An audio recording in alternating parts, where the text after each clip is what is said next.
Suddenly, an unprecedented anomaly appeared on the screen of a long-range radar station located in Leningrad Oblast, hundreds of kilometers south.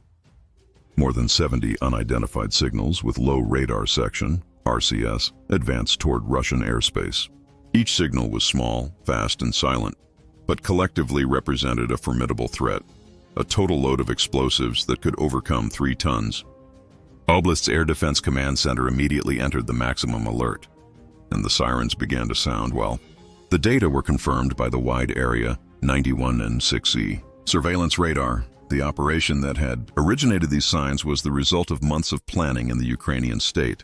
The range of 1,000 kilometers had huge challenges, crossing one of the most complex access zones, A2AD, in the world, equipped with overlapping layers of radars, missiles, and anti-aircraft cannon batteries. But the strategic goal was clear: to demonstrate that even the most sophisticated defense systems could be vulnerable when faced by meticulous planning, advanced technology, and swarm tactics. The Russian air defense network began to answer accurately. The S-400 Triumph batteries, strategically positioned around St. Petersburg, activated their 92 N6E engagement radars, which combined multi-softening tracking with automatic threat prioritization. At lower altitudes, the Panzer S-1 assumed the role of last barrier, using 2 A-38mm twin cannons of 30mm and 50-76 missiles to destroy rapid approach targets. The orders were simple: no target must cross the perimeter. However, the Ukrainian strikers had no intention of a frontal collision. The plan involved geographic deceit and dispersion. While part of the drones went to secondary villages Zalosk, Tosnau, Pokrovskoy, Usmino, and Luminosavto attract the attention of the S-400 batteries. The main force was concentrated in the port of Primorsk. Here, the technical complexity was extraordinary. 15 drones, UJ-26 Bober-ER extended range, 40 support drones, and 35 AQ-400 scythe baits, designed to confuse Russian radars and create defensive gaps. The UJ-26 Bober-ER, with only 40 kilos of warhead, seemed fragile in the face of a state-of-the-art surface-to-air missile defense. But its advantage was in design: fuselage reinforced with low observability compound materials, optimized engines for medium altitude efficiency, and navigation software alternating between GPS and INS, allowing evasive maneuvers at speeds of up to 250 km/h. Each unit also carried a compact electronic war module, capable of generating signs of targeted interference, confusing radars such as 96L6E and 91N6E, and blocking missile locking. At midnight, the first wave of drones took off from several points in Ukraine, maintaining a low flight over rivers and forests to escape detection. Absolute silence was essential. Any radio transmission could reveal the takeoff position. During the first 2 hours, only small losses occurred. Drones that fell into uninhabited areas were accounted for as sacrifices necessary to ensure the success of the main operation. When the Russian defense finally detected the swarm, the focus was directed to the 35 drones baits towards St. Petersburg.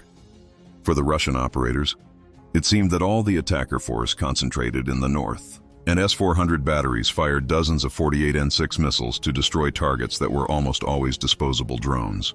Meanwhile, the remaining 40 drones advanced southern Oblast, using valleys and forests to stay out of visual and radar reach. In the heart of the operation, 7 UJ-26 Bober-ER, especially modified, penetrated the main defensive line. The approach of the port of Primorsk occurred at 4:45 a.m., taking advantage of a 5-minute window in which the Panzer systems were overloaded by multiple simultaneous targets. Precise explosions have reached oil terminals, pumping stations, and attacked vessels. Storage tanks, each with a capacity of 700,000 barrels, were set on fire, releasing black smoke clouds that blocked surveillance cameras and short-range radars. The immediate economic impact was devastating. Primorsk accounted for 20% of Russian oil maritime exports, with estimated daily losses between 70 and 80 million. Export contracts were unable to leave, and essential pumping systems were destroyed, requiring weeks for repairs. Meanwhile, in St. Petersburg, chaos settled.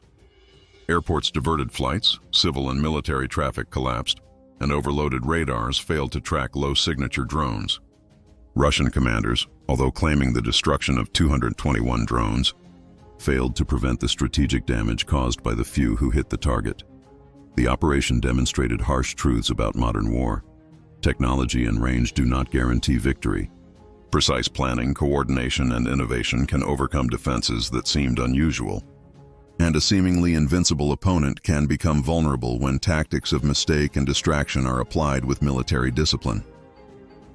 That night, Ukraine not only damaged a strategic port, but also showed the world that even overpower may be surprised by well-planned and technologically sophisticated attacks. Every detail of the operation, from drone choice, route programming, electronic war engineering to multi-attack synchronization, was a modern strategy class. While fires continued to burn in Porto, Russian generals analyzed the radar records. Perplexed, expensive and complex systems were circumvented by small, remotely controlled aircraft, some weighing less than 50 kilos, proving that in modern war, creativity and adaptation are as lethal as any conventional arsenal.